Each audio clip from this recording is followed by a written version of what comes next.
I have long believed that a society that stops exploring is a society that stops progressing. This program is the bridge to the future for human spaceflight. What happened in this last year is truly phenomenal. The space station today is the largest and most capable space station ever flown.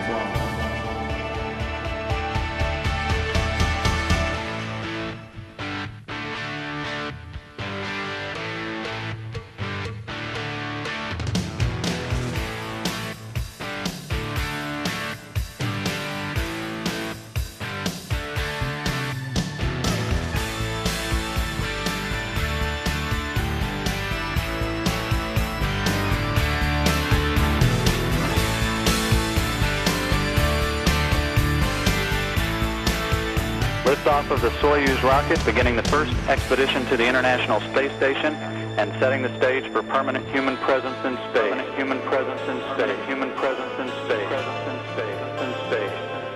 In space.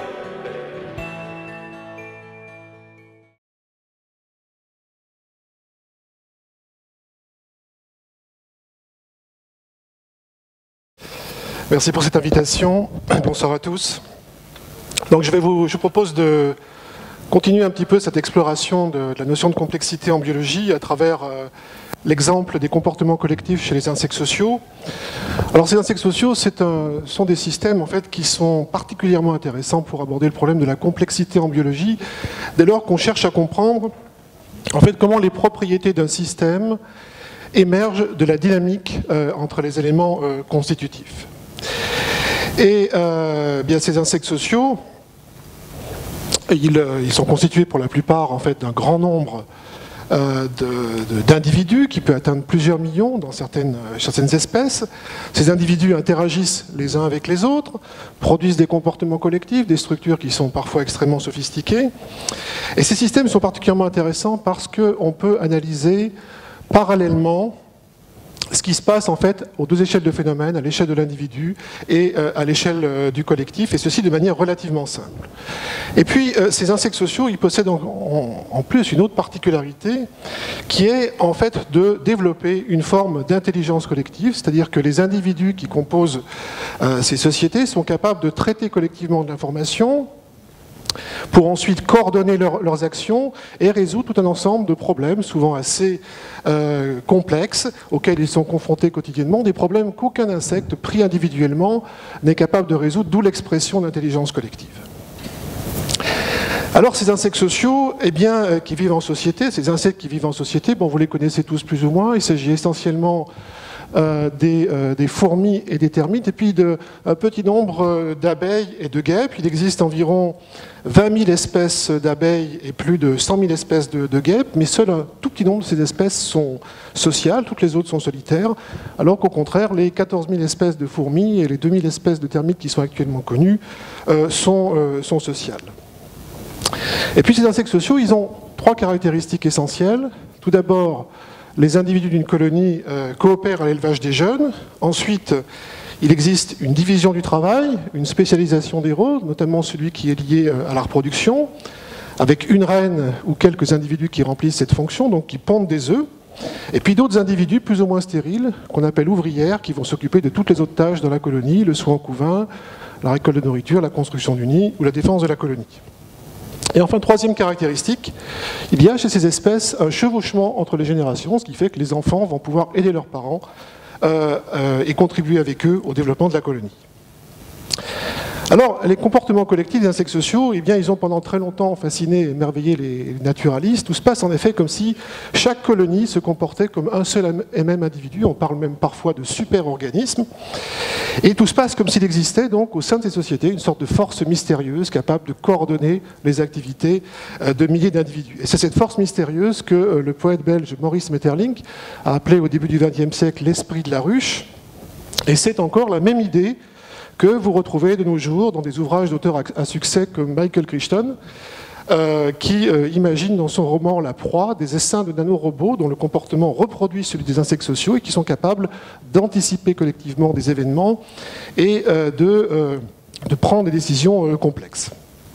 Alors bien évidemment, l'esprit de la ruche, c'est une fiction, mais on va voir que certaines interactions permettent aux individus qui composent ces sociétés de coordonner très étroitement leurs actions, et ces interactions font naître, à l'échelle d'une colonie, des propriétés qui s'apparentent à une forme d'intelligence collective. Alors ces interactions, eh bien, elles permettent notamment à certaines espèces de termites de construire des nids dont la taille peut atteindre plusieurs centaines de fois celle des individus. Et l'organisation interne des nids, que vous voyez ici, est elle-même particulièrement élaborée. Chez les macrothermes, par exemple, l'intérieur est irrigué par un vaste réseau de conduits qui permettent de climatiser, de ventiler l'ensemble de la structure. Et on trouve également au sein de ces nids des chambres dans lesquelles les termites élèves du couvain également cultivent un champignon qui est une part essentielle de leur alimentation. Et ces images, ici, je trouve, illustrent bien en fait la différence d'échelle particulièrement frappante qui existe entre les insectes et les structures qu'ils construisent.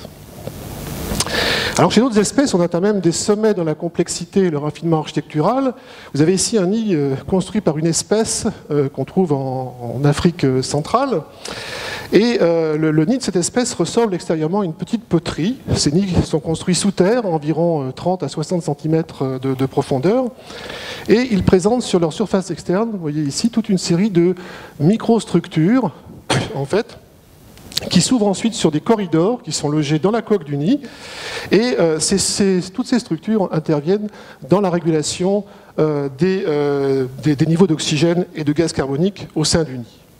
Alors, ce qui est extrêmement intéressant, c'est l'organisation interne du nid. Ce que vous voyez ici, c'est une tomographie à rayon X du même nid, et on a réalisé une coupe virtuelle de manière à visualiser l'intérieur, qui est constitué, comme vous le voyez ici, d'une série de chambres régulièrement espacées et qui sont délimitées par des cloisons dont l'épaisseur est de moins d'1 millimètre. Et puis, ces différentes chambres sont reliées entre elles par des structures qui ont une forme hélicoïdale, que vous allez voir ici. Et certaines de ces rampes parcourent même l'ensemble du nid, ce qui fait que des chambres très éloignées peuvent être reliées directement. Et au niveau de ces rampes, on observe une torsion de la surface du sol, ce qui permet aux termites de se déplacer très facilement d'un étage à l'autre. Et à chaque étage, on trouve même plusieurs rampes, ce qui crée différentes voies de passage entre des étages successifs. Alors il faut bien se rendre compte que ces structures sont construites par des insectes qui font moins d'1 millimètre de long et qui sont complètement aveugles. Et aujourd'hui, on n'a pratiquement aucune information sur la manière dont ces architectures sont construites.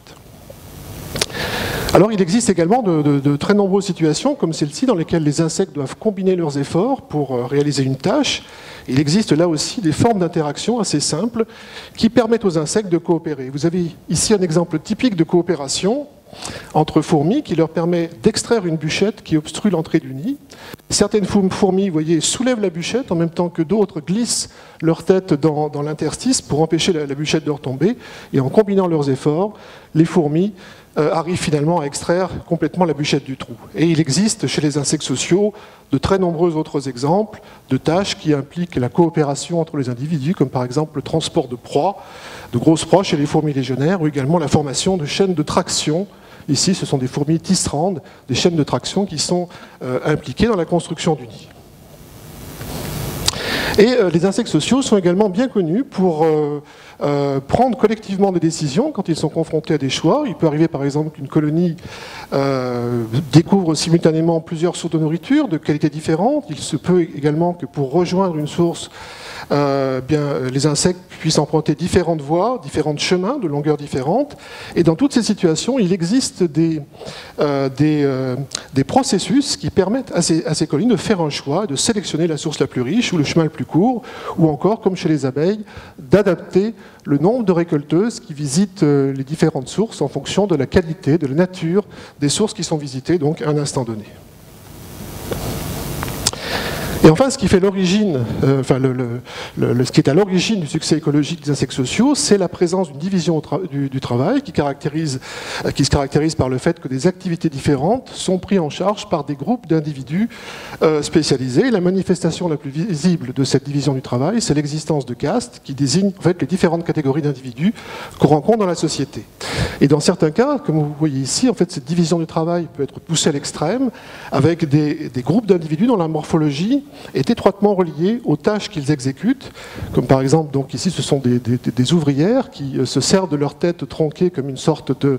pour obturer en fait l'entrée du nid et constituer des sortes de portes vivantes. Mais en fait, dans beaucoup d'autres cas, la division du travail repose sur des groupes d'individus qui ont tous la même morphologie, mais qui sont spécialisés dans certaines tâches, comme les soins apportés au couvain ou également la récolte de nourriture. Et au cours de la vie d'une colonie, vous avez une perpétuelle évolution du nombre d'individus qui appartiennent aux différentes castes, avec des naissances, des morts. La nature même des tâches à réaliser évolue, et il existe, là encore, plusieurs mécanismes qui permettent de réguler les proportions d'individus qui sont affectés à chacune des tâches. Donc vous voyez qu'il existe tout un ensemble de processus qui permettent d'organiser le fonctionnement de ces sociétés et de produire un certain ordre, tout au moins à l'échelle globale. Mais dès qu'on regarde un peu plus près ce que font les individus, eh bien cette image commence un peu à se brouiller. Vous avez ici, par exemple, une séquence qui vous montre la construction du nid chez une petite fourmi des jardins qui s'appelle l'Asus niger. Et ce qu'on observe au premier abord, quand on essaye de suivre ce que font les fourmis, eh bien, ce sont des comportements individuels très aléatoires, parfois incohérents, et a priori difficilement compatibles avec les performances collectives qui sont réalisées par ces sociétés. Et en particulier, on observe très fréquemment des fourmis en train de détruire le travail que d'autres ont réalisé quelques instants auparavant. Donc on peut se poser la question de savoir comment des comportements qui sont apparemment très désordonnés peuvent produire des performances collectives complexes et quels sont les mécanismes donc, qui permettent à ces sociétés de s'organiser. Et il se trouve que le hasard et le bruit, ce sont deux concepts qui ont déjà été évoqués par les intervenants précédents. Le hasard et le bruit jouent un rôle fondamental, très important dans ces comportements collectifs. Alors, pendant très longtemps, on a voulu voir ces sociétés d'insectes comme une sorte de modèle réduit de nos propres sociétés. Et les premières hypothèses qui ont été avancées pour essayer d'expliquer leur performance ont clairement mis en avant une certaine forme, l'existence d'une certaine forme d'intelligence individuelle. En d'autres termes, on pensait que la capacité de ces sociétés à construire des architectures complexes ou à résoudre tout un ensemble de problèmes trouvait son origine dans la capacité des individus à centraliser l'information, puis ensuite à décider des actions à réaliser à partir d'une représentation que les insectes pouvaient se faire de leur environnement ou des données du problème auquel ils étaient confrontés. Donc quelque chose qui, dans son principe, est très similaire à l'intelligence humaine. Mais en fait, on imaginait dans ces systèmes que la reine jouait un rôle clé dans l'organisation des activités en centralisant l'ensemble des informations en provenance de sa colonie et puis ensuite en dirigeant les activités des ouvrières. Donc le schéma qui a longtemps prédominé, on va dire jusqu'au milieu des années 80, c'est celui d'une organisation hiérarchique, très centralisée, avec au sommet la reine, et puis au bas de l'échelle, donc les ouvrières qui exécutent les ordres de la reine. Mais toutes les études qui ont été réalisées au cours des 40 dernières années ont profondément changé cette vision des choses, en montrant que, en fait, ces sociétés étaient régies par un mode d'organisation complètement différent. Alors on sait maintenant que les insectes ne possèdent aucune représentation des structures qu'ils produisent. En particulier, ils n'utilisent aucun plan prédéfini pour construire leur nid. En effet, leur système cognitif, donc leur petit cerveau qui comprend environ 100 000 neurones, il n'est pas suffisamment puissant pour permettre à un seul individu d'intégrer toute l'information sur l'état de la colonie à un instant donné, puis ensuite d'assurer la répartition des rôles et la bonne marche de la société. Il n'y a donc pas de chef d'orchestre dans ces sociétés. Dans ces colonies, en fait, chaque individu n'a accès qu'à une information très limitée sur ce qui se passe dans son environnement, et il n'a à aucun moment connaissance dans sa globalité de ce qu'il est en train de réaliser avec les autres membres de sa colonie. D'autre part, chaque insecte suit un ensemble de règles de comportement relativement simples et peu nombreuses, et le répertoire comportemental des insectes, c'est-à-dire l'ensemble des actes différents que chaque insecte est capable de produire, est relativement limité. Par exemple, chez les fourmis, chaque ouvrière est capable au maximum d'avoir une vingtaine de comportements différents. Et enfin, le fonctionnement des sociétés, eh bien, il repose en grande partie sur des réseaux complexes d'interaction qui vont permettre aux insectes d'échanger de l'information et de coordonner ensuite leur activité. Et on peut, par exemple, aujourd'hui, avoir une image assez précise de ces réseaux d'interaction en équipant chaque individu d'une colonie d'une petite puce RFID, comme celle que vous voyez ici, et qui vont nous permettre de savoir précisément qui interagit avec qui. Et donc ensuite, à partir de la cartographie de ces réseaux d'interaction, eh bien, on peut analyser comment l'information circule dans ces colonies et mieux comprendre les mécanismes qui permettent à ces insectes de coordonner leurs actions. Alors quels sont ces mécanismes ? Eh bien, la première explication un peu sérieuse a été proposée à la fin des années 50 par Pierre-Paul Grasset, qui a introduit à cette époque le concept de stigmergie. Alors Pierre-Paul Grasset, c'est un célèbre zoologiste français qui a passé une bonne partie de sa vie à étudier la biologie des termites, et il a étudié en particulier comment s'effectuait la construction du nid chez ces espèces, et il a découvert que les termites ne contrôlaient pas directement leur activité bâtisseuse, mais qu'ils étaient en quelque sorte guidés par le produit, par le résultat de leurs activités antérieures. C'est-à-dire que les insectes coordonnent leurs activités au moyen d'interactions indirectes, et c'est à ce type d'interaction qu'il a donné le nom de stigmergie, qu'il a construit à partir des mots grecs stigma, qui signifie piqûre, et ergon, qui signifie travail. Alors comment est-ce que cette stigmergie, comment est-ce que ça fonctionne ? Eh bien, c'est essentiellement un processus de type stimulus-réponse, donc c'est très simple dans son principe, c'est-à-dire que les traces qui sont laissées sur le sol par un insecte quand il se déplace, comme par exemple des pistes chimiques ou les ébauches de construction qui résultent de son activité passée, tous ces éléments vont constituer des sources de stimulation qui vont déclencher des comportements spécifiques chez les autres insectes de la colonie. Alors l'insecte va ensuite modifier le stimulus qui a déclenché son comportement, ce qui va conduire à la formation d'un nouveau stimulus qui lui-même va déclencher de nouveaux comportements, et ces comportements vont avoir ensuite pour effet de transformer le stimulus et ainsi de suite. Et ce processus, comme on va le voir, conduit sous certaines conditions à une coordination presque parfaite de l'activité des insectes, tout en donnant l'illusion que la colonie, dans son ensemble, suit un plan prédéfini. Alors ces processus stigmergiques, eh bien, ils sont notamment impliqués dans la construction du nid chez les guêpes sociales. Alors chez ces guêpes, la grande majorité des nids sont construits à partir de fibres de bois mâchées qui sont cimentées avec des sécrétions salivaires, ce qui permet ensuite à la guêpe de confectionner une petite boulette de carton. Et cette boulette va ensuite, bon c'est un peu dommage, l'image est assez sombre, cette boulette va ensuite servir aux guêpes à construire les différentes parties du nid, le pédicelle, les rayons de cellules et l'enveloppe quand il y en a une. Et puis au laboratoire, pour étudier ce phénomène, comme vous voyez ici, on utilise du buvard coloré, dont on change la couleur régulièrement, ce qui nous permet de suivre les différentes étapes de la construction du nid et d'étudier très précisément comment s'opèrent les choix des sites de construction, c'est-à-dire qu'est-ce qui va déterminer en fait la guêpe à construire à tel endroit plutôt qu'à tel autre.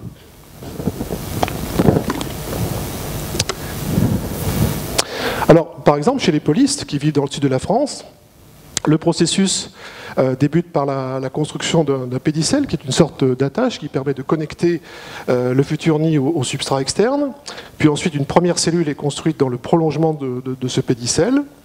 Et au fur et à mesure de la construction, le nombre de sites potentiels au niveau desquels une nouvelle cellule va pouvoir être construite augmente. Et à partir de ce moment-là, plusieurs activités peuvent être accomplies parallèlement, ce qui fait que plusieurs guêpes vont pouvoir construire en même temps sur le nid, de sorte que la construction ne suit plus une séquence a priori bien définie.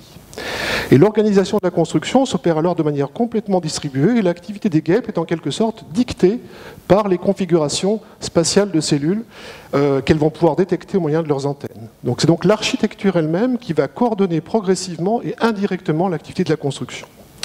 Et donc du coup, chaque guêpe va pouvoir travailler dans son coin sans se soucier de ce que font les autres au même moment sur le nid. Et pour déterminer à quel endroit elles doivent construire une nouvelle cellule, eh bien en fait, les guêpes utilisent des informations qui leur sont données par l'agencement local des cellules déjà construites sur le nid. Par exemple, sur ce petit nid, vous voyez qu'il existe 12 sites potentiels au niveau desquels les guêpes peuvent construire une nouvelle cellule, mais tous ces sites ne sont pas équivalents. On voit que 7 sites possèdent une cloison adjacente avec la future cellule. 4 autres sites ont 2 cloisons adjacentes et le dernier site, lui, possède 3 cloisons adjacentes.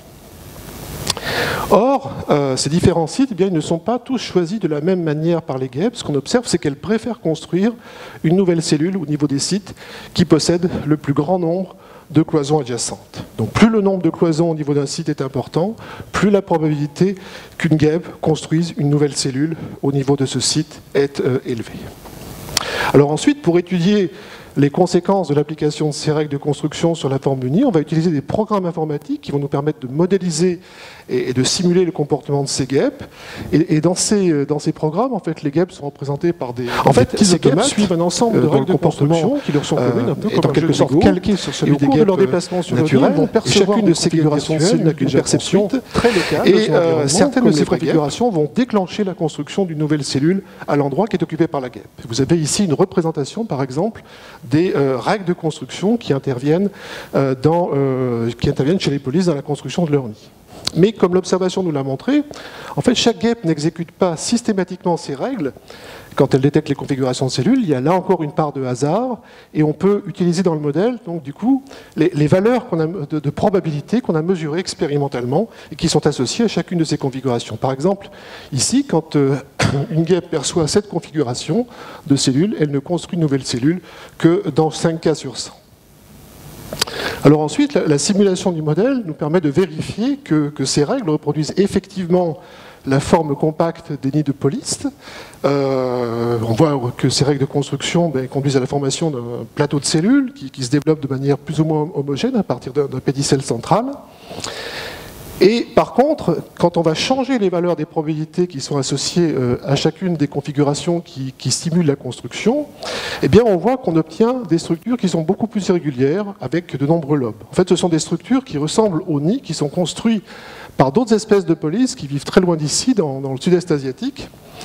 Et ce qu'on voit, c'est qu'en fait, ces mécanismes permettent de construire des architectures qui peuvent nous apparaître très différentes, simplement en changeant les probabilités d'exécution des règles, mais en ne changeant pas en fait, le registre des règles. Et donc cette économie de codage qui permet de passer très simplement d'une forme à une autre, eh bien, c'est une propriété qu'on retrouve associée à beaucoup d'autres comportements collectifs chez les insectes sociaux. Et en fait, on a pu montrer que des jeux de règles similaires dans leurs principes permettent à différentes espèces de guêpes de construire tout un éventail d'architectures assez complexes, comme par exemple celle-ci, qui possède une enveloppe externe avec des rayons de cellules qui sont accolés, qui sont rattachés donc, à cette enveloppe externe et qui sont eux-mêmes perforés d'un canal de communication qui permet aux guêpes d'accéder aux différents niveaux. Donc tous ces exemples vous montrent. Ce premier jeu d'exemple vous montre qu'en utilisant des règles de construction qui sont somme toute rudimentaires, un groupe d'insectes va pouvoir construire des structures relativement sophistiquées. Alors, autre forme de processus stigmergique, ce sont ceux qui sont impliqués, ces processus stigmergiques en fait sont impliqués dans de très nombreux autres comportements collectifs chez les insectes sociaux, et ils interviennent en particulier dans le recrutement alimentaire chez les fourmis, que vous connaissez sans doute pour la plupart d'entre vous. Et dans ce cas, le signal qui va être utilisé par les fourmis pour coordonner leurs activités est de nature très différente de celui qui est utilisé par les guêpes pour construire leur nid, puisqu'il s'agit d'un signal chimique. Et en fait, cette différence va avoir des conséquences extrêmement importante sur les propriétés des phénomènes collectifs qu'on va voir émerger à partir de ces interactions indirectes entre les individus. En fait, ces interactions, dans ce cas, vont produire une autre famille de processus qu'on appelle les processus d'auto-organisation, et processus qui sont impliqués dans un très grand nombre d'autres comportements collectifs dans les sociétés animales, depuis les colonies de bactéries jusqu'aux vertébrés supérieurs, y compris l'homme. Alors, une des techniques qui est utilisée par certaines espèces de fourmis pour recruter des individus, pour rassembler des congénères autour d'une source de nourriture qui vient d'être découverte, c'est ce qu'on appelle le recrutement de masse. Par exemple, une ouvrière qui découvre ici une colonie de pucerons va ensuite informer ses congénères de la découverte, de sa découverte, en déposant sur le sol, quand elle rentre au nid, une piste chimique qu'on appelle phéromone et que les fourmis utilisent pour communiquer. Et cette piste de phéromones va ensuite guider d'autres fourmis vers l'endroit de la découverte. Et ces fourmis, après s'être alimentées, en retournant au nid, vont elles-mêmes renforcer la piste. Ce qui produit ce qu'on appelle une rétroaction positive ou un feedback positif. Plus le nombre de fourmis qui visitent la source est important, plus la piste va être marquée, et du coup, plus elle va être attractive pour d'autres fourmis. Et cette communication indirecte, vous voyez ici, c'est le nombre de fourmis qui est présent au niveau de la source de nourriture, va permettre donc à l'information d'être amplifiée, de se propager très rapidement dans la colonie, ce qui va entraîner une croissance très rapide du nombre de fourmis présents au niveau de la source de nourriture. Et ensuite, on voit qu'on atteint ici un plateau, tout simplement parce que le nombre d'ouvrières disponibles dans la colonie est limité. Donc, quand tout le monde a été recruté, on va atteindre un plateau. Et la piste de phéromones ne va se maintenir que si la source de nourriture continue à être visitée et uniquement si les fourmis la renforcent régulièrement, sinon elle va disparaître au bout d'un certain temps par évaporation. On a donc là un feedback négatif qui va contrebalancer l'effet du feedback positif. Et ces deux mécanismes que sont les feedbacks positifs d'un côté et les feedbacks négatifs de l'autre, bien en fait ce sont les deux ingrédients de base qui permettent à ces colonies de s'auto-organiser. Les feedbacks positifs vont permettre l'émergence de structures, ces réseaux de pistes ici que vous voyez se former lorsque des fourmis d'Argentine explorent une arène vierge. Et ces feedbacks positifs résultent directement du comportement de dépôt et de suivi de pistes des fourmis. Quant aux feedbacks négatifs, eh bien, ils permettent, eux, de stabiliser les structures produites. Et ces feedbacks négatifs, contrairement aux feedbacks positifs, ils ne sont pas codés explicitement dans le comportement des individus, ils résultent généralement de pures contraintes physiques, comme par exemple l'évaporation de la phéromone. Et c'est donc principalement grâce à ces processus d'auto-organisation, vous voyez que dans leur principe c'est quelque chose d'assez simple, que les insectes sociaux ont pu développer une forme d'intelligence collective à partir de comportements individuels extrêmement simples. Et ces processus, ils vont permettre à une colonie de prendre des décisions collectives, de construire des structures très complexes, et ils vont également jouer un rôle très important dans la régulation des tâches en déterminant qui fait quoi et à quel moment. Alors prenons par exemple, commençons par des décisions collectives. Ce recrutement par piste chimique va permettre, par exemple, aux fourmis de sélectionner la source de nourriture la plus rentable parmi un ensemble de sources qui sont offertes à une colonie. Par exemple, quand on donne à une colonie de fourmis une source d'eau sucrée, le choix entre deux sources d'eau sucrée, dont une est 10 fois plus concentrée que l'autre, et ces deux sources sont situées bien sûr à égale distance du nid, eh bien, ce qu'on constate dans la plupart des cas, c'est que la source la plus riche est exploitée de manière préférentielle. C'est une expérience qui est réalisée ici encore chez la fourmi Lasius niger, et vous avez ici l'évolution au cours du temps du nombre de fourmis qui visitent la source la plus riche et la source la plus pauvre. Vous voyez, c'est très net, les fourmis préfèrent s'alimenter au niveau de la source la plus concentrée en sucre. Alors comment est-ce qu'elles font pour sélectionner la source la plus riche? Eh bien, contrairement à ce qu'on pourrait penser, elles ne vont pas comparer la richesse des deux sources pour ensuite prendre leur décision sur la base de cette comparaison. Elles vont tout simplement moduler la fréquence avec laquelle elles déposent des spots de phéromones en fonction de la qualité de la source de nourriture qu'elles ont découverte. Donc elles possèdent une sorte d'échelle d'évaluation interne qui va leur permettre donc d'ajuster la fréquence de marquage en fonction de la qualité de la source de nourriture. Donc plus la concentration en sucre au niveau de la source va être élevée, plus l'intensité du marquage va être importante et plus la piste va être renforcée, donc plus la source va devenir attractive au cours du temps. Et la piste qui conduit à la source la moins riche, eh bien, elle va progressivement disparaître, tout simplement parce qu'elle ne sera pas suffisamment renforcée. Donc vous voyez que ce mécanisme de recrutement par piste va permettre à une colonie de réaliser des choix collectifs sans pour autant faire appel à un comportement individuel extrêmement élaboré. Alors, autre exemple de phénomène de décision collective, en utilisant exactement les mêmes principes, les fourmis vont également être capables de sélectionner collectivement le chemin le plus court qui relie leur nid à une source de nourriture. Et pour mettre en évidence ce phénomène, on peut réaliser une expérience très simple qui consiste tout simplement à intercaler un pont à deux branches entre le nid et la source de nourriture, ce qui permet de créer deux voies d'accès distinctes à la source de nourriture. Alors tout d'abord, quand on utilise un pont dont les deux branches sont de même longueur, eh bien on constate que chacune des branches n'est pas exploitée de manière identique. Au cours du temps, une des branches est systématiquement empruntée et l'autre, au contraire, est abandonnée. Et ça se produit de manière complètement aléatoire. Si vous réalisez l'expérience dans des conditions parfaitement homogènes, dans 50% des cas, c'est la branche 1, dans 50% des cas, c'est la branche gauche qui va l'emporter. Alors comment expliquer ce phénomène ? En fait, c'est très simple. Quand une fourmi arrive au point de bifurcation, elle va devoir choisir une des deux branches. Donc, quand elle se dirige vers la source de nourriture, au départ, son choix se fait de manière complètement aléatoire. Sauf qu'en revenant de la source, la fourmi va cette fois déposer de la phéromone, et cette phéromone va ensuite biaiser le choix des autres fourmis qui circulent sur le pont.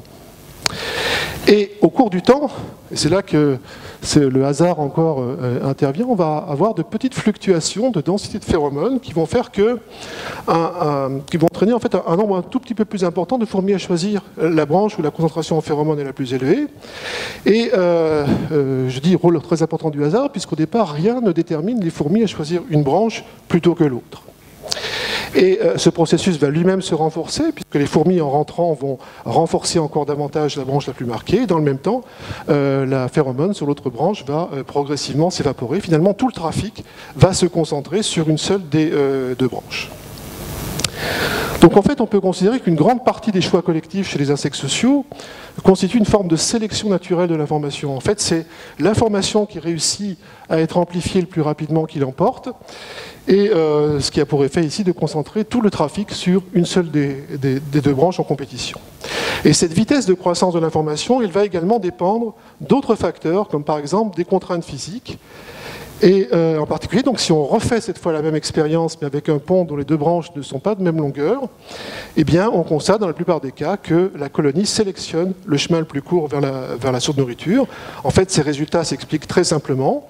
Les fourmis qui empruntent le chemin le plus court reviennent au nid beaucoup plus rapidement, ce qui fait que les pistes de recrutement sur les deux branches grandissent à des vitesses différentes. Il faut beaucoup moins de temps aux fourmis pour amplifier l'information sur la branche la plus courte, ce qui conduit finalement au choix de la branche la plus courte.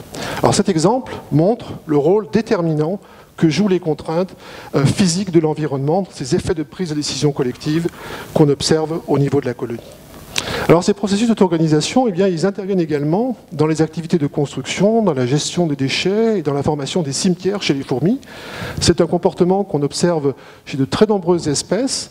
Les ouvrières sortent les cadavres qu'elles trouvent à l'intérieur du nid et les entassent à la sortie pour former ce qu'on a coutume d'appeler des cimetières, mais en fait il s'agit plutôt de dépotoirs, puisqu'on trouve également dans ces amas des écorces de graines, également toutes sortes d'autres détritus. Et au laboratoire, si on disperse des cadavres sur une arène et qu'on laisse ensuite les fourmis accéder à cette arène, eh bien, on constate qu'elles vont constituer en quelques heures de petits amas qui vont devenir de plus en plus gros. Et au départ, on voit que les fourmis construisent plusieurs amas, puis elles en détruisent certains. Et seul subsiste un petit nombre de gros agrégats. Alors maintenant, si on regarde à l'échelle individuelle, comment s'effectuent les prises et les dépôts de cadavres, eh bien on constate que plus la taille de l'agrégat qui est rencontré par la fourmi, là c'est la taille de l'agrégat, et là c'est la probabilité que la fourmi dépose un cadavre sur cet agrégat. Vous voyez que plus la taille de l'agrégat est importante, plus la probabilité que la fourmi dépose un cadavre sur cet agrégat est élevée. Et d'autre part, ce qu'on observe également, c'est que les fourmis ont une très forte tendance à prendre les cadavres isolés, puis ensuite, au fur et à mesure que la taille du tas augmente, bien cette probabilité diminue. Et la combinaison de ces deux règles va créer un processus d'amplification, une rétroaction positive, qui résulte à la fois de la stimulation du dépôt et de l'inhibition de la prise.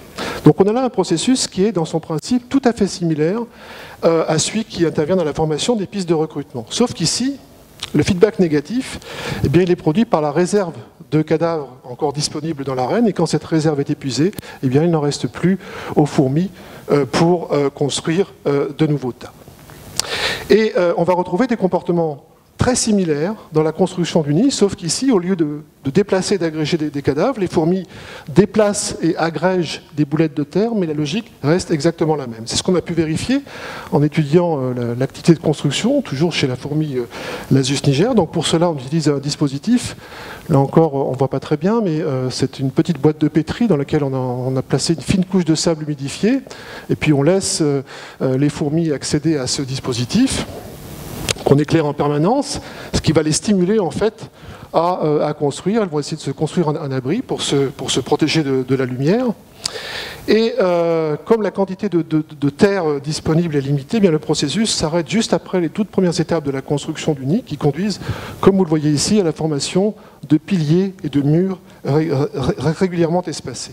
Et ce qu'on a pu mettre en évidence, c'est là aussi l'existence d'un feedback positif dans la formation de ces structures, les fourmis ayant tendance à déposer du matériel de construction au niveau des zones dans lesquelles elles ont déjà déposé du matériel. Mais la principale différence par rapport à l'agrégation des cadavres, c'est que les fourmis ajoute également un signal chimique aux boulettes de terre qu'elle confectionne, ce qui a pour effet de stimuler le comportement de dépôt.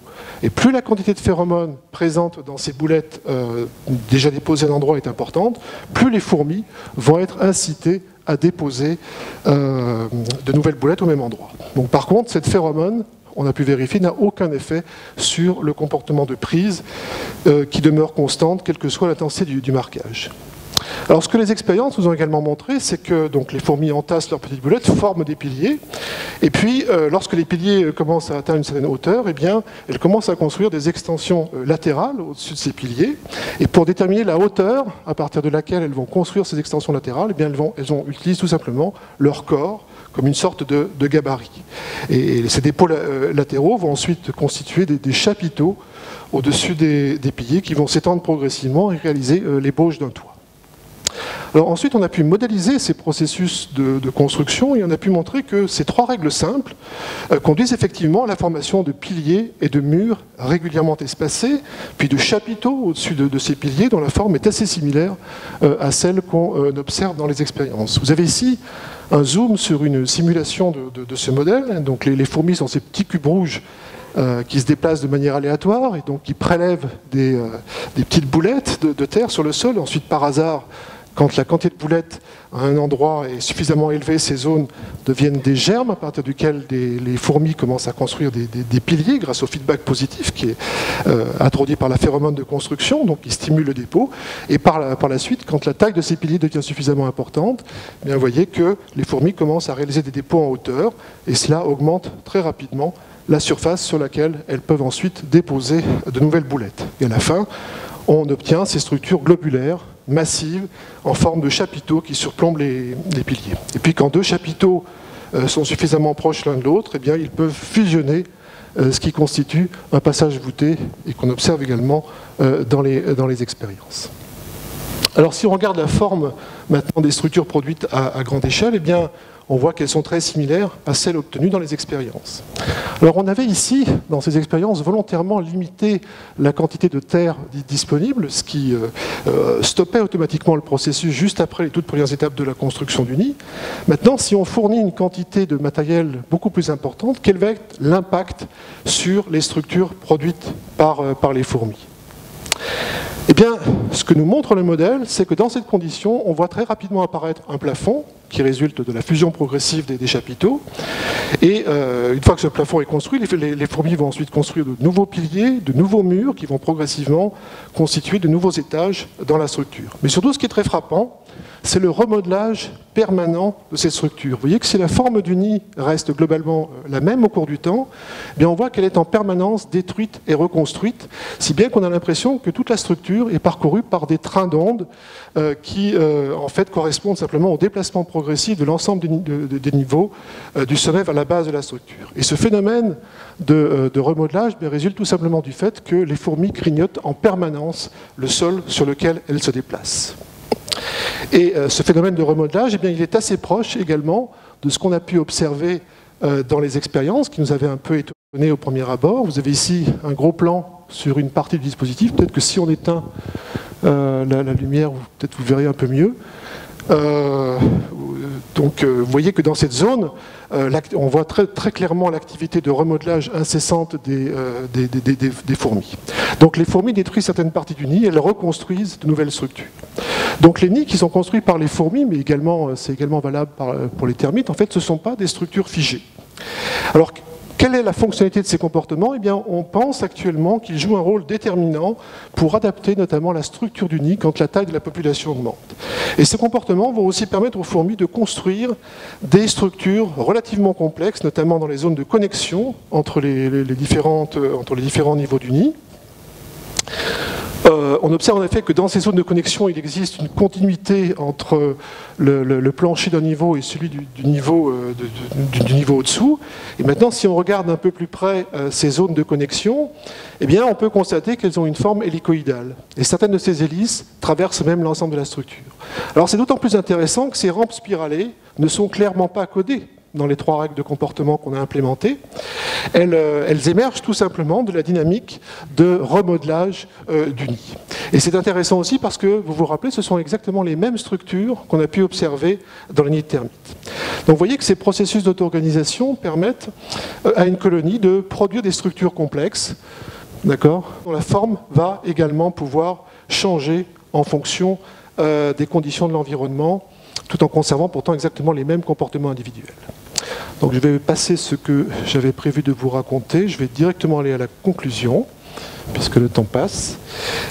Si on essaye de résumer maintenant ce qu'on sait en fait des mécanismes qui permettent aux insectes sociaux de coordonner leurs activités, on peut dire qu'une bonne partie de la complexité des comportements collectifs qu'on observe dans ces sociétés résulte d'interactions, on l'a vu, assez simples entre les individus.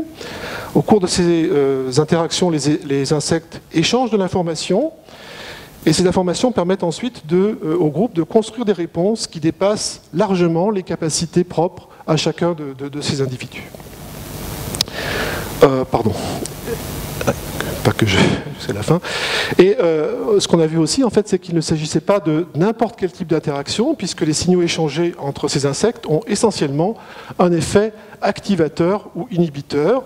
Ces signaux, on l'a vu, permettent à la colonie d'amplifier certaines informations, de réaliser des structures spatiales complexes, et également, je n'ai pas eu le temps de vous en parler, mais on retrouve exactement les mêmes types de processus dans la régulation de la division du travail dans la colonie.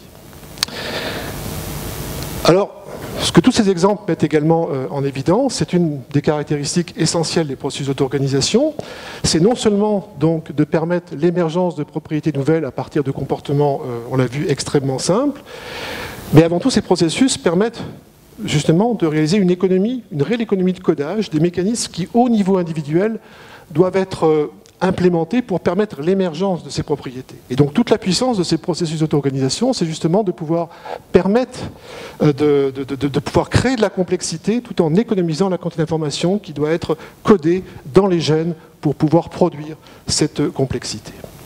Voilà, je vous remercie de votre attention. Society that stops exploring is a society that stops progressing. This program is the bridge to the future for humanity.